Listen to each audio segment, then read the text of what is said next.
Sir लगातार दौरे पर हैं, कितने स्टेप दिला पाएंगे सर? सर मैं ये सब चीज नहीं कहूंगा। प्रधानमंत्री जी डेली गिरगिट की तरह रंग बदलते हैं, कभी मुसलमान परस्त, कभी मुसलमान को गाली देना, कभी कुछ बोलते हैं कभी कुछ बोलते हैं। जिनको अपनी जुबान पर नीयत दोनों में अंतर है, उनके लोग कुछ बोलते हैं। प्रधानमंत्री जी मेरे लिए आदरणीय है और मैं उनका सम्मान करता हूं,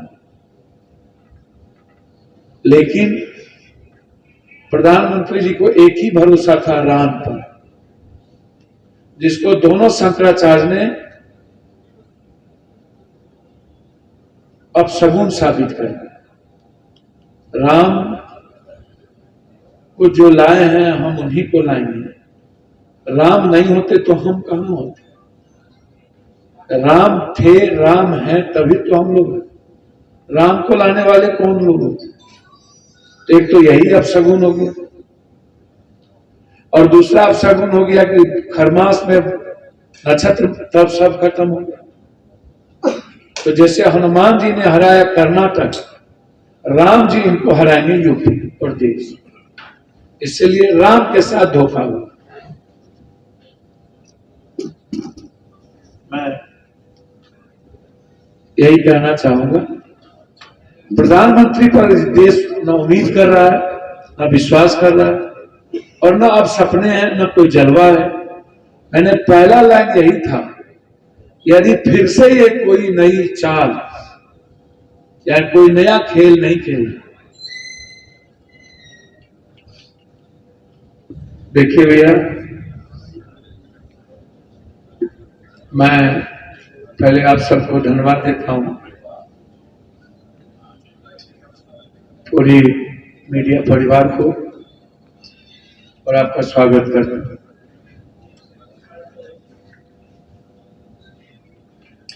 मैं इस बीच ट्रेन से बड़ा सफर किया। ट्रेन से हम धनबाद बोकारो भी गए, ट्रेन से हम लखनऊ, रायबरेली, अमेठी भी गए, ट्रेन से फिर हम पटना भी आए, और रायबरेली अमेठी में जो हमने 9 दिन बिताया, लगभग रायबरेली में 100 के लगभग गांव और 30-40 गांव लगभग अमेठी। लास्ट मेरी रैली थी जहां हम कबूतर उड़ाए थे और गुलाब के फूल से बारिश हुई थी। औना स्टेट है, वहां एक बड़ा स्टेट है, और जो आम लोगों से हम ट्रेन में मिले, लखनऊ के चौक चौराहे पर, रास्ते में, गांव में, तो मैं 2 बात बहुत गंभीरता से साथ कह सकता हूं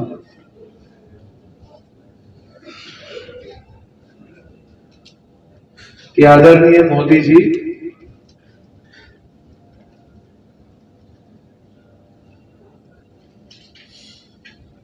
कोई ऐसा घटना जो पिछले चुनाव में जो खेल उन्होंने किया था,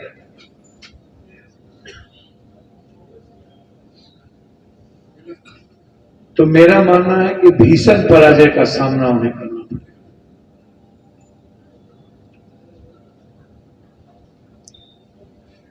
और मैं उत्तर प्रदेश और ट्रेन के सफर से मैं कह सकता हूं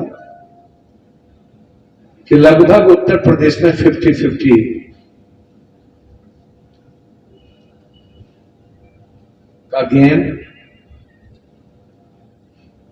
मगध, अवध, अवधि और पूर्वांचल, यदि मैं प्रधानमंत्री जी बनारस को सिर्फ इसीलिए कह सकता हूं कि वो प्रधानमंत्री हैं, और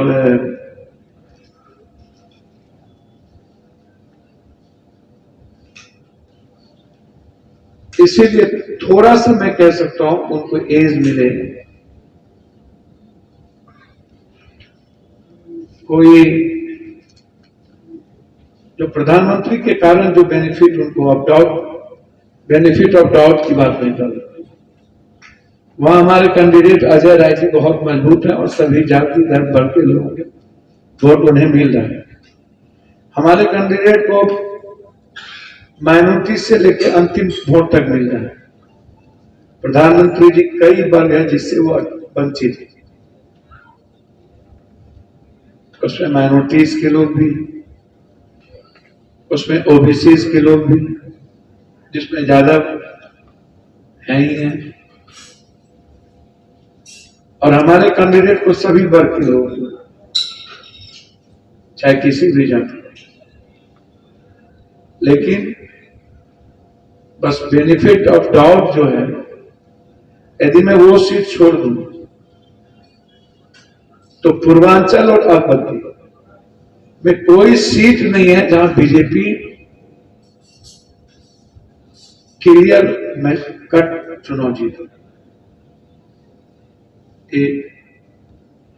दूसरा चीज, हमेशा देश का पीएम रायबरेली, उत्तर प्रदेश और उत्तर प्रदेश में रायबरेली एक केंद्र है, अमेठी। मुझे लगता है पुनः एक बार यह देश और रायबरेली की महान जनता, उत्तर प्रदेश की महान जनता ने राहुल गांधी जी के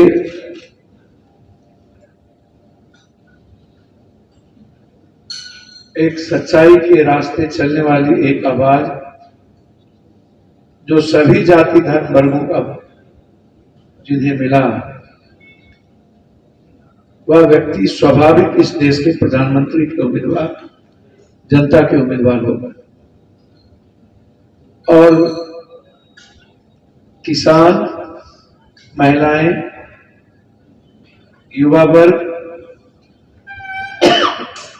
दलित, एसटी, एससी और गरीब, इसके दिल में प्रधानमंत्री बनाने की पूरी इच्छा राहुल गांधी जी को लेकर, और मेरा मानना है कि मिनिमम 4 लाख से 5 लाख के बीच रायबरेली की जनता राहुल गांधी जी को अपना बेटा के रूप में उन्हें स्वीकार। अमेठी के बारे में मैं 2 बात कहूंगा और इसको आप समझ लीजिए। अमेठी के बारे में मेरी पहली राय है, वो अहंकार की रानी है।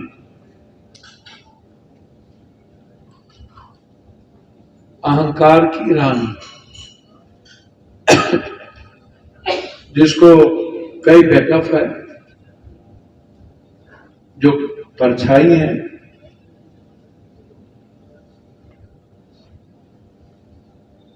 और अमेठी की आम जनता से उनकी लड़ाई है, किसी और से लड़ाई नहीं। अहंकार की रानी है, अमेठी की आम जनता से उनकी लड़ाई है,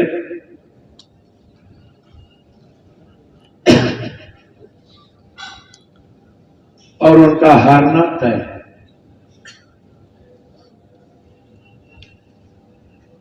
तीसरी चीज, मैं सिवान पे आना चाहता हूं।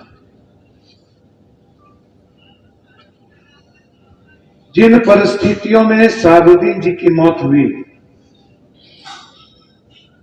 वह मौत संदिग्ध थी।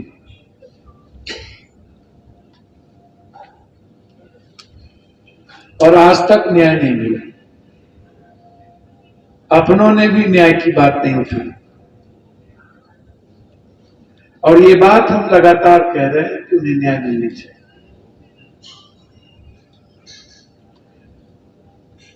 इतना ही नहीं, पहला आदमी होगा जिन्हें उनकी मिट्टी भी नसीब नहीं होने दिया।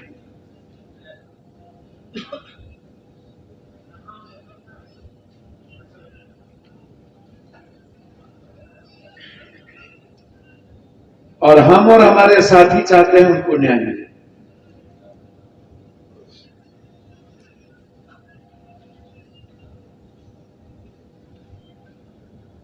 सिवान के सभी जाति धर्म वर्ग के लोग हिना साहब को अपनी बेटी, अपनी बहू मानकर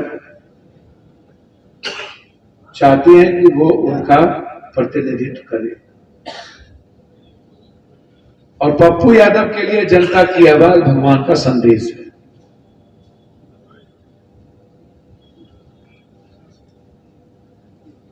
उससे बड़ा मेरे लिए कुछ भी नहीं है, ना मेरे लिए कोई दल है, ना कुछ। मेरे लिए भगवान का संदेश सबसे बड़ा बात है। हम और हमारे साथी, हमारे नेता और हमारे सिवान के सारे नेता यहां आए हुए हैं। हमारे पूर्व अध्यक्ष, मुखिया जी, जिला पार्षद, हमारे सारे लोग वहां शहाबुद्दीन साहब न्याय के लिए खड़े हैं और हमारे सभी बिहार के साथी वहां जाएंगे और हर कीमत पर हमारे नेता वहां कैंप करेंगे। हमारे प्रेमचंद सिंह जी भी राष्ट्रीय महासचिव जो थे, हमारे प्रदेश अध्यक्ष भी, सब लोग सिवान जाएंगे 20 तारीख के बाद, कल के बाद, और पूरी ताकत के साथ वहां हमारे नेता खड़े हैं।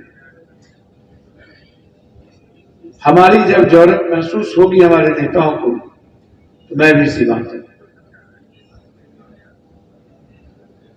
दूसरी तरफ पाटलिपुत्र और पटना के सारे साथी यहां आए हैं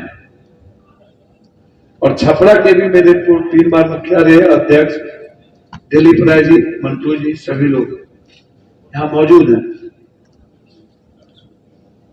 मैं हमेशा कहता रहा हूं कि लालू प्रसाद यादव जी के सम्मान और उनकी भावना आहत ना हो, और मेरे दिल की गहराई से मेरी इच्छा है मीसा जी और रोहिणी जी जो सामाजिक, राजनीतिक और संघर्ष में हमेशा खड़े रहे हैं, वो निश्चित रूप से चुनाव जीते। हमारे पाटलिपुत्रा के अध्यक्ष, हमारे साथी जेपी जी, पटना पश्चिम पूरब के दोनों अध्यक्ष, जहां एक तरफ कांग्रेस कैंडिडेट खड़े हैं, कल हम लोग पूरे साथियों के साथ हम लोग मूव करेंगे। पाटलिपुत्रा भी हमारे सारे वर्कर, सारे साथी जरूरत महसूस होगा तो पप्पू यादव भी पाटलिपुत्रा जाए। मीसा जी को मैंने आश्वस्त किया, कहा मेरी जहां जरूरत हो कि आप चुनाव जीतें,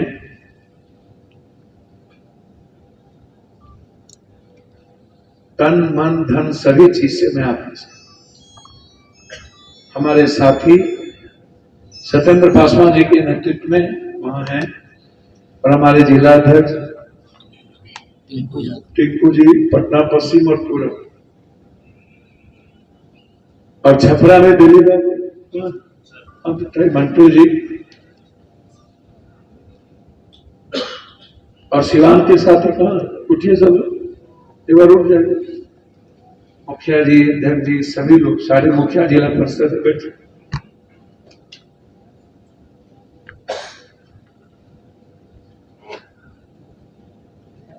हम लोगों ने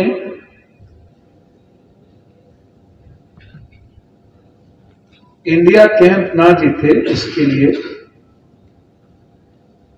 यह निर्णय है। सिवान का निर्णय मेरा है, पारिवारिक निर्णय है। मैं जब तक जिंदा रहूंगा सिवान शहाबुद्दीन साहब के परिवार के साथ खड़ा। ये मेरी व्यक्तिगत राय है। मैं पाटलिपुत्रा और छपरा बिल्कुल पारिवारिक रूप से मैं खड़ा हूं। और कोई राजनीतिक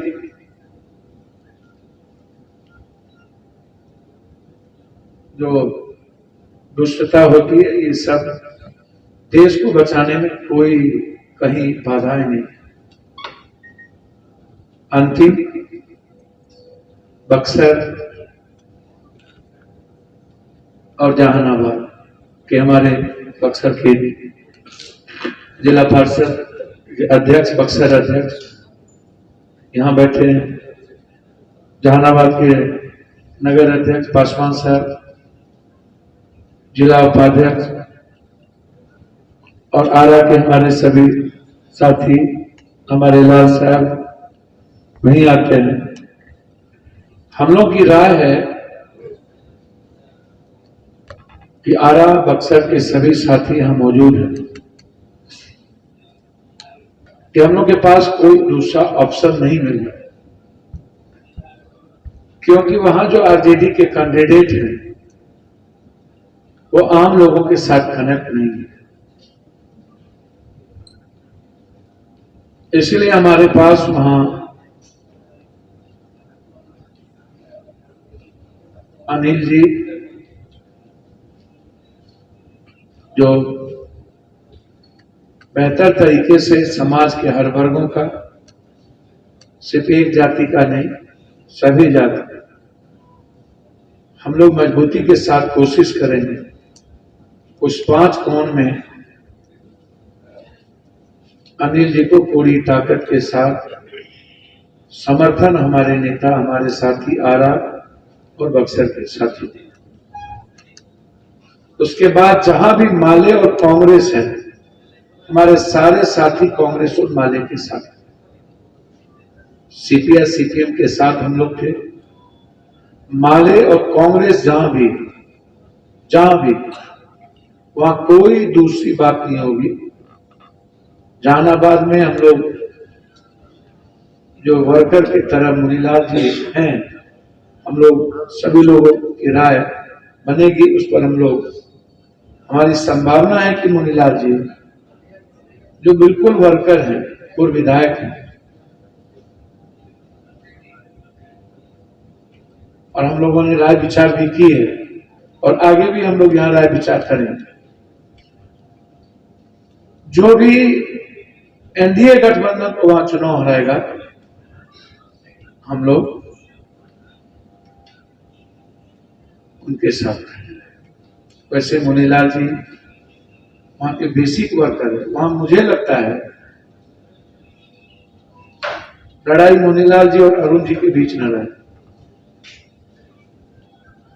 तीसरा कोई कौन नहीं हो। सत्येंद्र और चुनाव लड़ रहे थे, अब खारिज कर दिया गया। एमपी के सत्येंद्र यादव, हमारे चंदू जी हैं, सभी साथी, जहानाबाद के लगभग साथी कहाँ हैं, जहानाबाद के मुखिया जी हैं, छात्र अध्यक्ष हैं, चुन्नू बाबू हैं, सत्येंद्र जी लड़ रहे थे, पासवान साहब नगर बैठे, इधर आप सारे मुखिया जी थे। तो हम लोगों ने यही एक निर्णय है, यही बिहार की मांग है और यही हमारे नेताओं का फैसला। धन्यवाद। मैंने पहले ही कहा आपको कि कांग्रेस, माले, सीपीआई, सीपीएम, पहले ही कहा। और जहां एनडीए गठबंधन को जो हराने वाला हो, सिवान मेरा पारिवारिक मामला है और एनडीए को वहां हिना साहब ही हरा सकते। हिना साहब को जीतने का मतलब है इंडिया कैंप जीते, वो सेकुलर है ना। दूसरा, चूंकि एनडीए ना जीता, इसीलिए हमने बक्सर में ये निर्णय, हमारे चेयरमैन साहब सब लोगों से राय करके मैंने ये बात, सुनील जी हैं, सुनील जी, सब लोग साथी आए। जहानाबाद में मैंने पहले भी कहा, वहां आशुतोष जी भी चुनाव लड़ रहे हैं, अरुण बाबू भी लड़ रहे हैं, जबकि आपको पता है कि आशुतोष जी ने हमारा समर्थन किया। उस समय कोई और समर्थन नहीं किया, विश्वकर्मा समाज ने हमारा समर्थन किया। विश्वकर्मा समाज के अध्यक्ष आए हमारे यहाँ और पूरे बिहार की जनता का के समर्थन पार्टी के रूप में आशुतोष जी की थी। इसीलिए चूंकि हमसे व्यक्तिगत पूछते तो हम आशुतोष जी के लिए चले जाते, लेकिन चूंकि लड़ाई वहां सुरेंद्र बाबू 5 साल के बाद आते हैं और कई तरह की परिस्थितियां घिरी रही। अब मुनीलाल जी वहां के वर्कर रहे हैं और आम लोगों से आरजेडी से जुड़े हैं, और अरुण बाबू का भी वही है। तो मुझे लगता है कि दोनों के बीच में इस चीज को हम लोग तटस्थ होके देखेंगे और जो राय की है, जो एनडीए गठबंधन को हराएगा, जहानाबाद में हम लोग के साथी से विचार कर वहां खड़े रहेंगे। आज मुनीलाल जी और